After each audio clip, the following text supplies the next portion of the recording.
They crossed into human space with 1,000 warships. They expected screams, fire, and surrender. Instead, they found silence. And that silence would become their grave. The empire that never lost. For over 10,000 years, the Draconian Dominion ruled the outer galaxies. They were not diplomats. They were not explorers. They were conquerors. Their bodies were covered in dark scales that could turn aside blades and bullets. Their eyes glowed like dying stars, cold and merciless. Every Draconian was raised for war from birth. Strength was law. Mercy was weakness. World after world had fallen before them. Some species were enslaved. Others were erased completely. No one had ever stopped them. Until now. The fleet of absolute power. Grand Marshal Kael Vorthrax stood on the command bridge of his flagship, Oblivion's Crown. Before him, a holographic star map showed the largest invasion force ever assembled by the Dominion. 1,000 warships. Planet crackers. City burners. Carriers filled with elite shock legions. This fleet had ended empires older than human civilization itself. Status, Vorthrax growled. Fleet formation stable, reported strategist Mailer, his calm voice echoing across the bridge. All weapons charged. No resistance detected. Vorthrax looked at the glowing boundary line on the map. Human space. A tiny region. A young species. Barely 3 centuries among the stars. They should be begging already, Vorthrax said. Why do I hear nothing? What the Draconians knew about humans. The intelligence briefing had been simple. Humans were soft. Physically weak. No claws. No scales. No natural weapons. They relied on machines and cooperation. They argued among themselves. They traded more than they fought. Their technology was clever, but unfinished. Their military history was short. To the Draconians, humans were unfinished prey. The Emperor wants their worlds intact, Mailer said. Resources. Infrastructure. Mines. Vorthrax let out a harsh laugh. They will kneel or break. Either way, we win. Crossing the line. At Vorthrax's command, the fleet moved. 1,000 ships crossed the invisible border into human territory. Weapons powered up.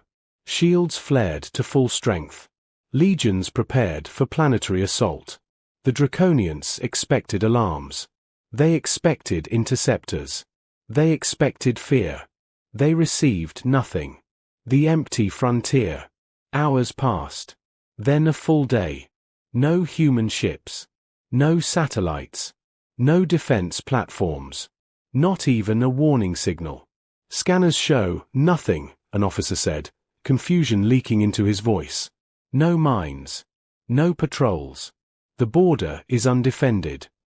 Vorthrax frowned. Impossible. No species left their borders open.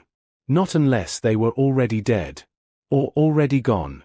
The message. On the second day, every screen aboard every Draconian ship flickered. A single human appeared. An older woman.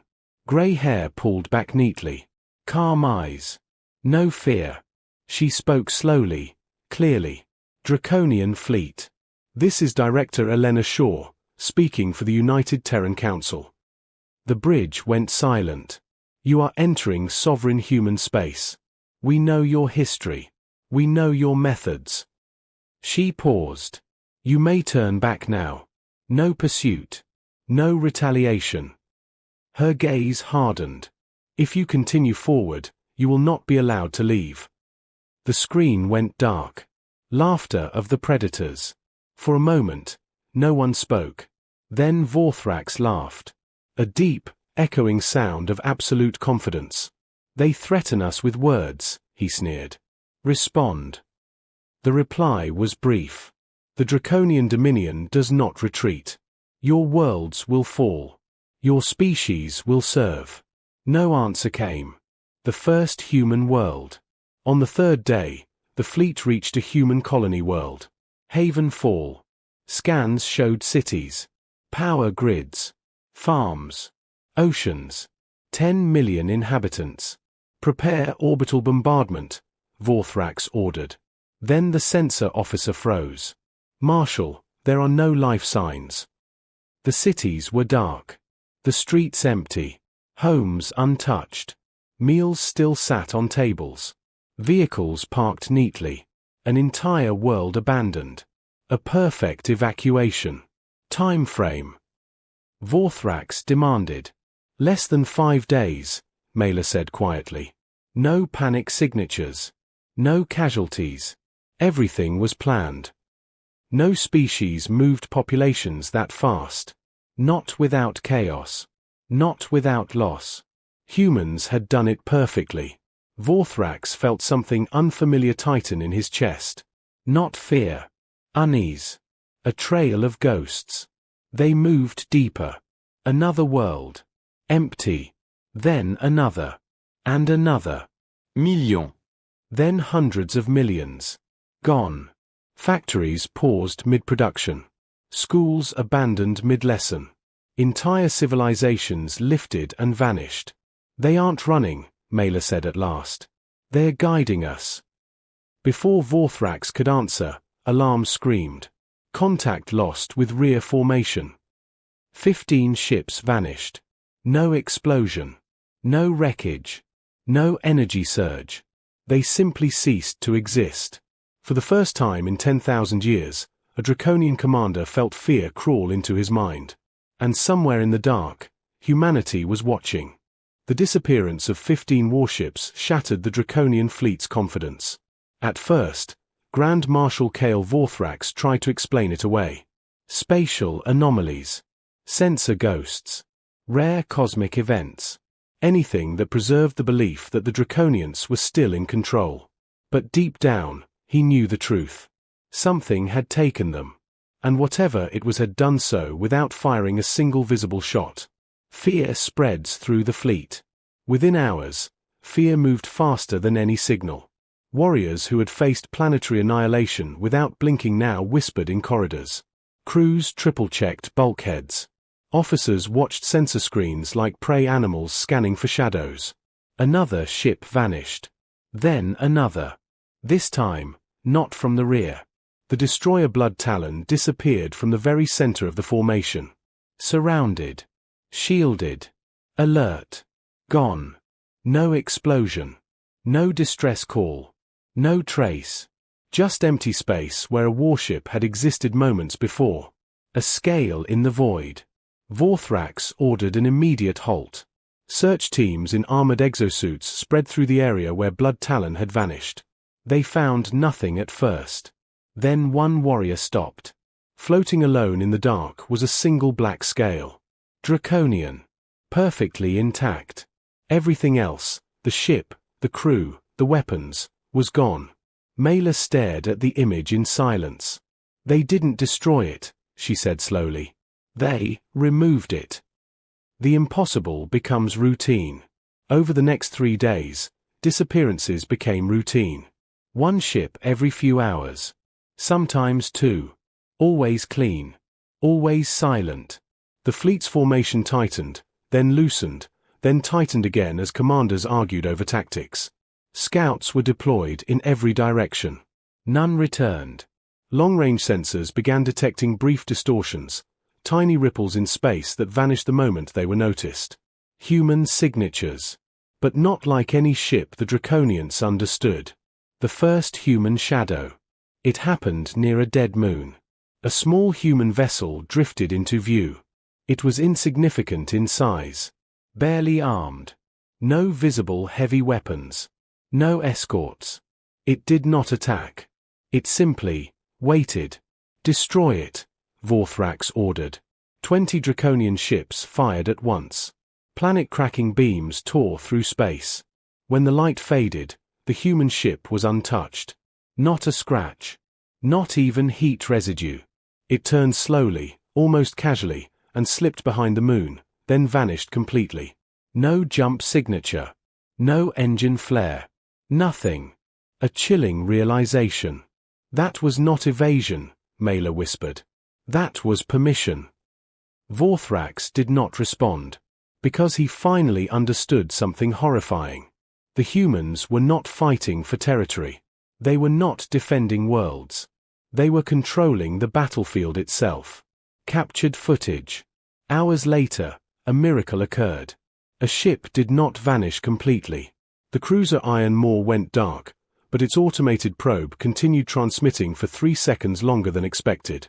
Those 3 seconds changed everything. The footage showed shapes emerging from the void. Human ships, but not like before. They were blacker than space itself. Their edges bent light. Their movement was silent, smooth, unnatural. No engines. No exhaust. They slid through reality like thoughts passing through a mind. Then space folded. The Draconian ship did not explode. It collapsed inward, folded into nothing, as if erased by an unseen hand. The name from forgotten history. Mailer cross-referenced the data in desperation. Old records. Forbidden archives. Stories dismissed as myth. Then she found it. A pattern. 100 years ago, another conquering empire had vanished near this region. Official cause: plague. Unofficial cause: humans. They called it the Quiet War, Mailer said softly. No battles. No announcements. Just removal. Vorthrax felt his blood run cold. How many? He asked. 50 billion, she replied. In 3 years. No survivors. The net tightens. The Draconian Fleet tried to retreat. Navigation systems failed. Jump coordinates misaligned. Every attempt to flee led deeper into human-controlled space. Then the messages began. Short. Calm. Human. You are surrounded. There is no escape. This ends when you choose. Morale collapsed. 3 captains mutinied and attempted independent retreat. All 3 ships vanished before reaching the border. Whatever hunted them did not allow escape. The truth revealed. The human ships returned, dozens now. They circled the fleet at extreme distance, just close enough to be seen. They did not fire. They did not threaten. They simply waited. A final message appeared. Director Elena Shaw again. You misunderstand us, she said calmly. We are not stronger than you. The Draconian bridge watched in stunned silence. We are smarter. She continued. We studied every species you destroyed. Every tactic. Every weakness. A pause. You taught us how monsters think. The screen went dark. The beginning of the end. That night, 30 ships vanished. No panic. No alarms. Just empty space.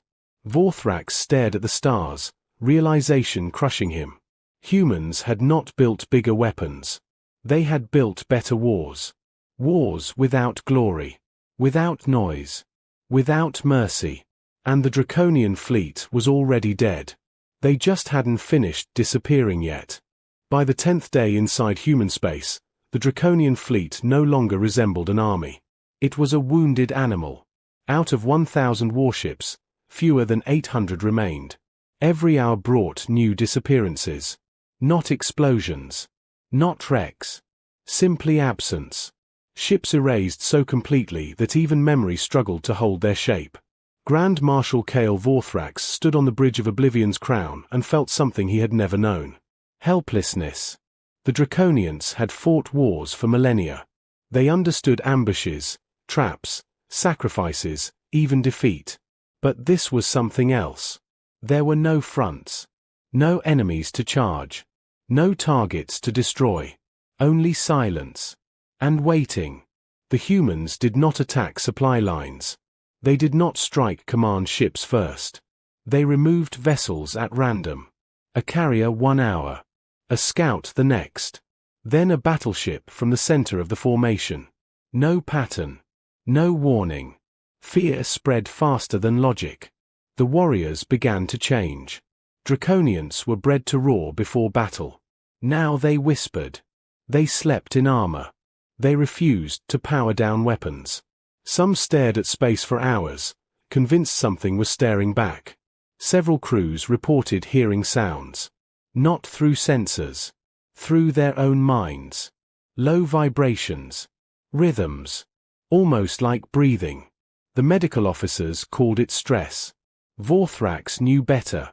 Mela worked without rest. She pulled data from destroyed empires, human archives, and fragments of forbidden intelligence. Slowly, the shape of the truth emerged. "This is not a fleet hunting us," she said quietly. "It's a system." Vorthrax turned toward her. "Explain."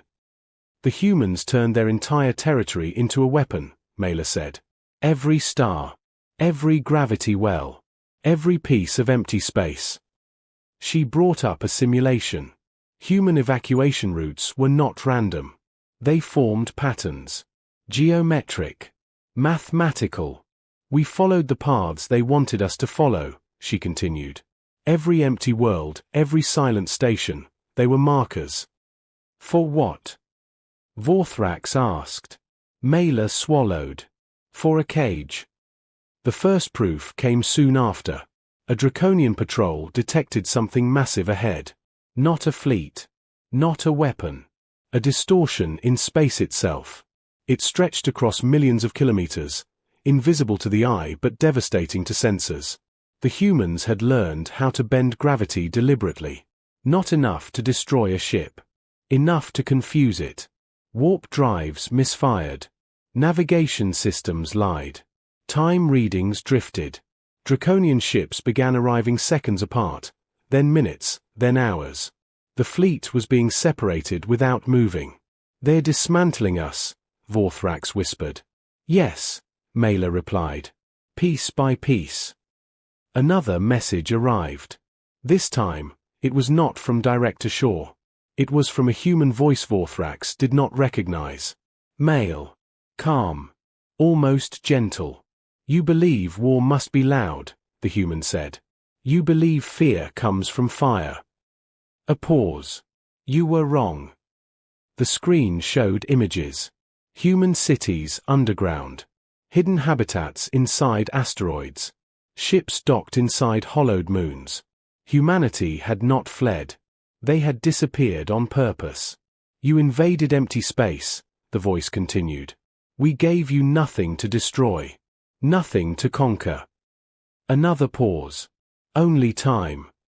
The transmission ended. Draconian Command finally attempted a counterstrike. A focused assault. All remaining heavy weapons targeted a nearby star. If the humans controlled gravity, then raw energy would shatter their control. The fleet fired. The star flared. And then, nothing. The energy vanished. Absorbed. Redirected. Used. Moments later, 10 Draconian ships imploded simultaneously. Mela stared at the data. "They turned our weapons into power sources," she said. Vorthrax closed his eyes. By day 12, discipline collapsed. Some warriors refused orders. Others begged for permission to surrender. Surrender. A word the Draconians had never used. Vorthrax sent a message. "To any human command listening, we request negotiations." The response came instantly. "There is nothing to negotiate," Director Shaw said. "You crossed our border knowing what you were." A pause. "We are simply making sure you never do it again." The humans did not hate them. That was the most terrifying part. There was no rage in their voices. Only resolve. Cold. Measured. Absolute. That night, Vorthrax reviewed the last confirmed disappearances. One detail stood out. Every vanished ship had fired its weapons at least once. Every ship that remained had not. "They are teaching us," he realized. Mela nodded. Violence triggers removal. The next day, something unprecedented happened. A human ship approached Oblivion's crown openly. No distortion. No hiding. It stopped just outside weapons range. A docking request appeared. The bridge froze. "They want to board us," an officer whispered. "No," Mela said slowly. "They want to show us something." The human envoy was small. Unarmed. A single person in a simple suit. No fear. No armor. She stood before Vorthrax and looked up at him. "You were never our greatest threat," she said. "You were just the last test." Vorthrax said nothing. "You taught us what happens when monsters are allowed to grow," she continued. "So we made sure none ever would again." She handed him a data crystal. "This is the map of what remains of your fleet." Vorthrax looked. Fewer than 300 ships. Surrounded. Isolated. Already doomed. "When will this end?" he asked. The human met his gaze. "When the galaxy is safe." As she left, the final phase began.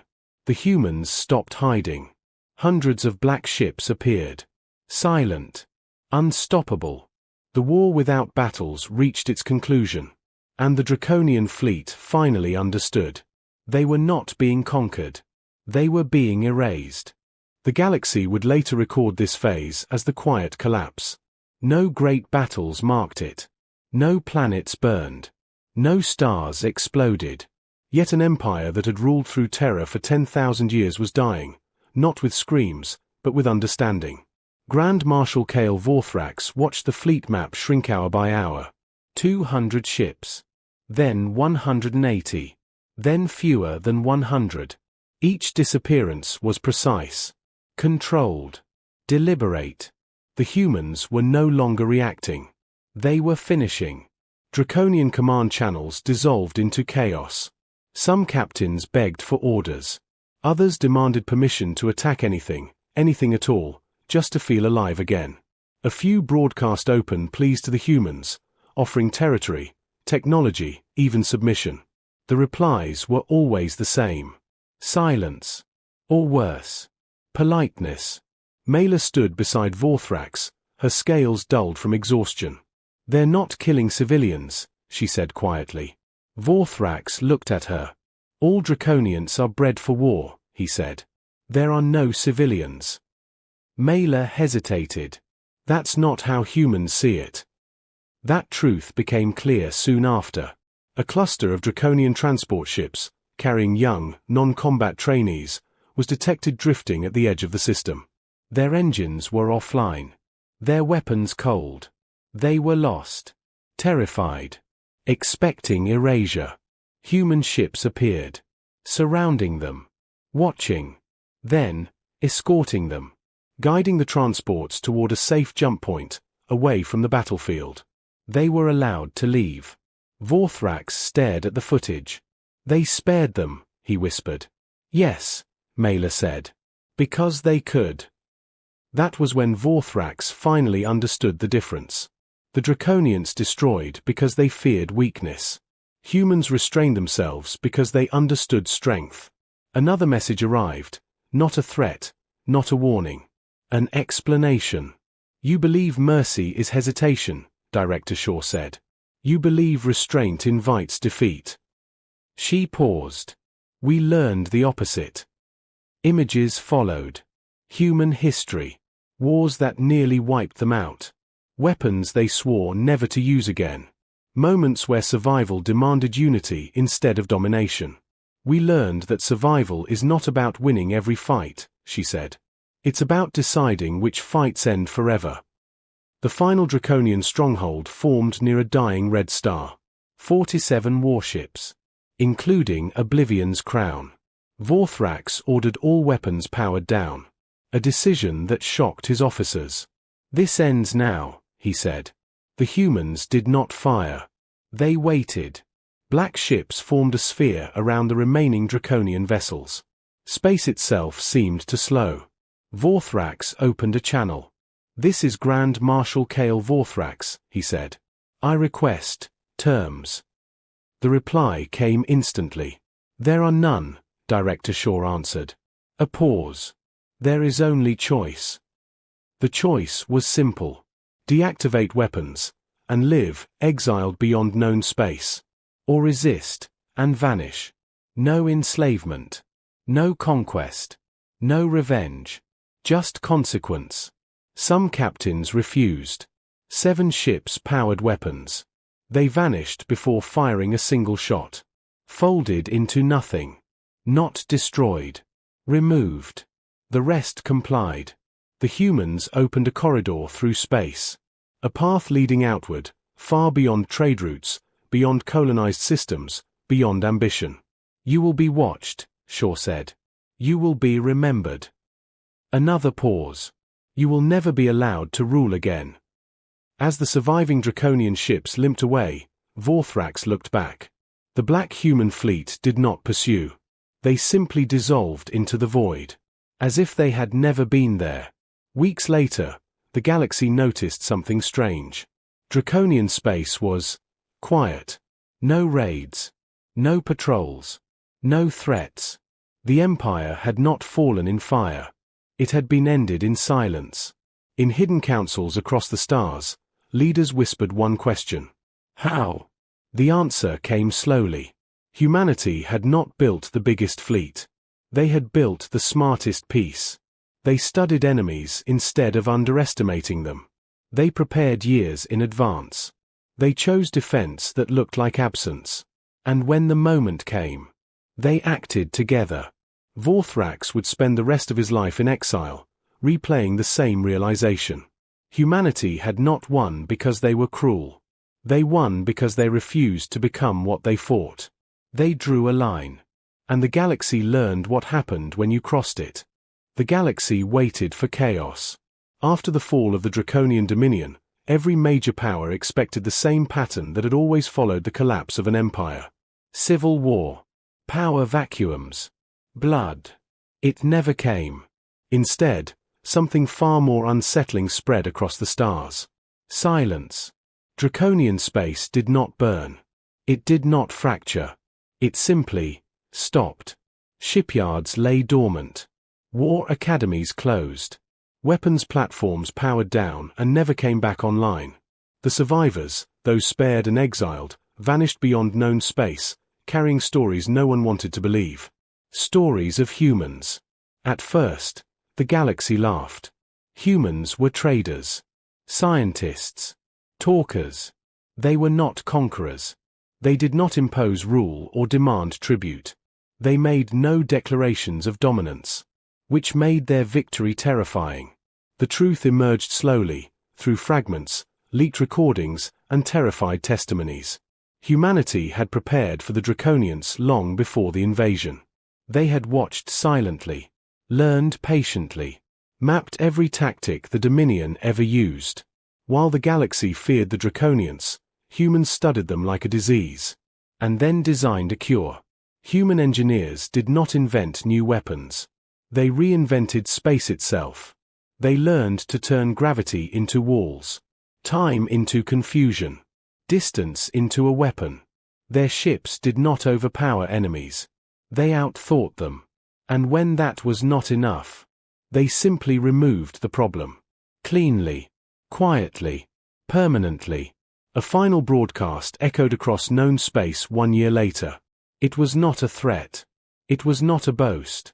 It was a warning, spoken once, and never repeated. "We do not seek empire," Director Elena Shaw said, her voice calm and steady. "We do not seek fear." A pause. "But we will never allow monsters to grow unchecked." Another pause. "Human space is open to trade, science, and peace." Her eyes hardened. "It is closed to conquest." The signal ended. No fleet ever tested that statement. Not once. In hidden archives, scholars later uncovered the final layer of humanity's plan. The evacuations. The empty worlds. The silence. They were not signs of fear. They were signs of discipline. Humanity had chosen survival over pride. Unity over ego. Preparation over reaction. They had removed civilians not because they were weak, but because they refused to let innocence become collateral. They did not fight wars to win. They fought wars to end them. Kale Vorthrax died old and forgotten on a barren moon. His final recorded words were not curses. They were a confession. "We mistook kindness for weakness," he said. "We mistook silence for fear." A long pause. "We were wrong." Today, children across the galaxy learn the same lesson. They learn about the empire that invaded human space without fear. They learn about the fleet that vanished without a battle. They learn that humanity does not roar. Humanity waits. And when the moment comes, it acts together. That is why human space remains untouched. That is why no warships cross its borders. That is why the stars themselves seem quieter near Sol. Because somewhere in the dark, the galaxy remembers. Humans do not seek to rule the universe. But if forced, they will protect it.